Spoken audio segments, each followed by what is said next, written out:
Hello friends, निकी soda flavours को आपण समस्त को बहुत बहुत स्वागत। आज आम बनइबा ओडिशार गोटे ऑथेंटिक पिठा चंद्रकांति पिठा। नारे जेमिति रूपरे भी सेमिति। ए पिठा ऊपर क्रिस्पी और भीतर नरम होता है। खाइबा पई तो एटा बहुत ही टेस्टी लगे। जेकोसी पर्वपर्वाणी हो बा खाली दिन मानकर मध्य आपण को बने खाई परिबे। तो चलंतु बनइबा स्टार्ट करिबा। चंद्रकांति पिठा बनइबा पई एठी मु गोटे ग्लास रे मापिकी कंचा मुग नेची। आपण जेकोसी गोटे ग्लास हो किंबा गिन्ना गोटे सेट करंतु जो थे आम सब जिन मापिक ये नवा। भाग माप जब ठीक रहा ताले पिठा आमर ये परफेक्ट बनब।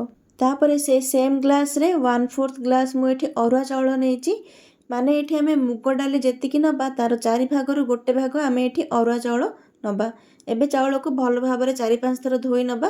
तापर भल पानी देकी आम या 4 ରୁ 5 घंटा बतुरिया छाड़ीदबा। तापर एपटे मुग को आम 4-5 थर भल भाव में धोई नवा। बहुत जन अच्छा ये पिठा को केवल मुग डाली बनाती किंतु जदि आम चाउल टिके पकेबा ताले पिठा उपरटा क्रिस्पी रहइबो आ खाइबा पई मध्ये बहुत ही स्वादिष्ट लागिबो। एबे मुग आ चाउल को आम 4 ରୁ 5 घंटा बतुरिया पई छाड़ीबा। तो 5 घंटा पर देखंतु डाली आ चाउल एठी भल भाबे बतुरी जाईची आ फुली मध्ये जाईची।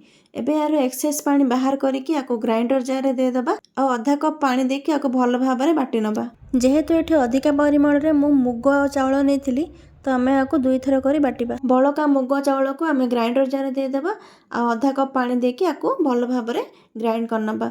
अत्यधिक भी आम ये चिकन कर बाटिबानी, टिके हल्का दरदरा कर रखी आम बाटिबा।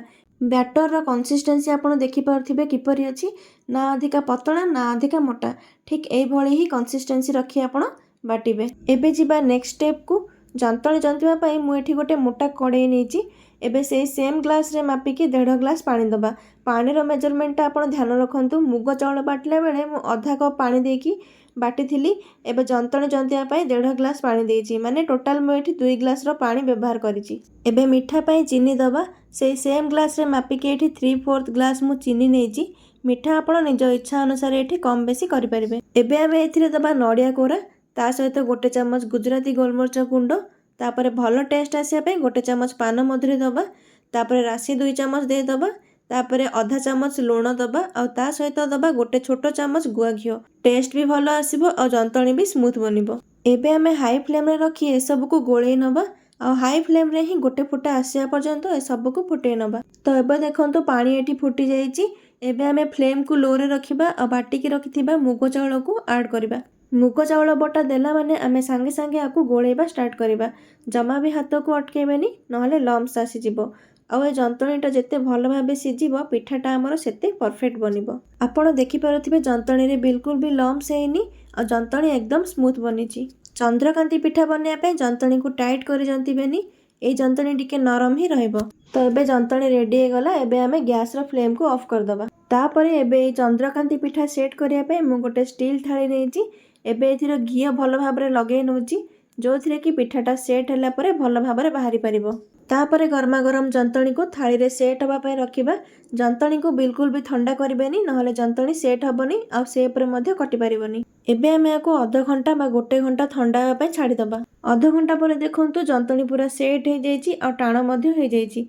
एबे कोन करिबा, गोटे छुरी रे घिओ लगेकी आमे आको कट करिबा, जोथि पई कि छुरी रे जंतणी लागिबोनी आ इजीली कट मध्ये हे जिवो। आपण निज मन पसंद हिसाब रे शेप आ साइज रे आको काटि परिबे। मु याको स्क्वायर शेप रे काटिची, आपण चाहिले ट्रायंगल शेप रे मध्ये काटि परिबे। काटिला बळे आपण एठी देखि पारुथिबे एटा केते बढ़िया भाबरे सेट हेची। आ एठी देखंतु पिठा केते सुंदर भाबे बाहर आसुची। शेप रे मध्ये काटि होची आ साइज एकदम परफेक्ट अछि। पिठार थिकनेस एठी 1 ରୁ 1.5 इंच रखिबे, अधिका मोटा बा पतला रखिबेनी। तो एई भଳି भाबे मु सब पिठा को शेप रे काटि नेची। एबे चलंतु आको तेल रे फ्राई करनबा। फ्राई करिया पे मु एठी रिफाइन तेल को गरम करि नेची। आपण चाहिले घिओ रे भी फ्राई करि परिबे। तेल पूरा गरम थिबो आ हाई फ्लेम रे थिबो आमे पिठा गुडी को पकेबा। तेल पूरा गरम हेइतिबा दरकार, नहले पिठा गुडी को तेल को टाणिबो। आ एका थरे के अधिका पिठा पके छाणीबानी। कड़े रे जेतिकी पिठा धरिबो आमे सेतिकी पिठा को ही पकेकी छाणीबा। पिठा सब पके सारला परे गैस रो फ्लेम को मीडियम रे रखी पिठार गोटे साइड को आमे फ्राई हबा पे छाड़ीबा। पिठा को हाई फ्लेम रे छाणीबेनी, नहले पिठा उपरटा गोल्डन हे जिवो आ भीतरटा सिझी नथिबो। तो मीडियम फ्लेम रे फ्राई होला परे पिठा रे बढ़िया कलर आसी जाईची आ ता सहित पिठा गुडी को केते सुंदर रे फुलीची मध्य। एबे पिठा हे गला। एबे जाली को पिठा को बाहर करनबा। देखि पारुथिबे पिठा एकदम क्रिस्पी हेची आ कलर मध्य केते बढ़िया आसीची। तो एबे आकु बाहर कर नबा। तो यही भावे आम सब पिठा को छाणी नबा।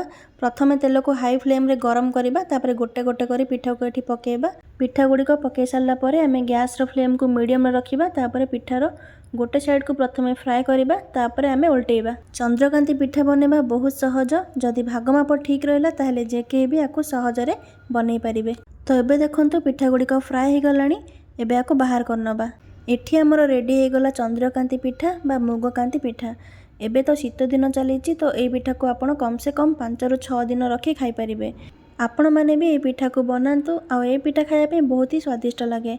तो आशा करुच्ची भिडियोटी आपण मानक पसंद आसीथिबो। जदि भिडियोटी भल लागिला तेबे लाइक कमेंट और शेयर करंतु।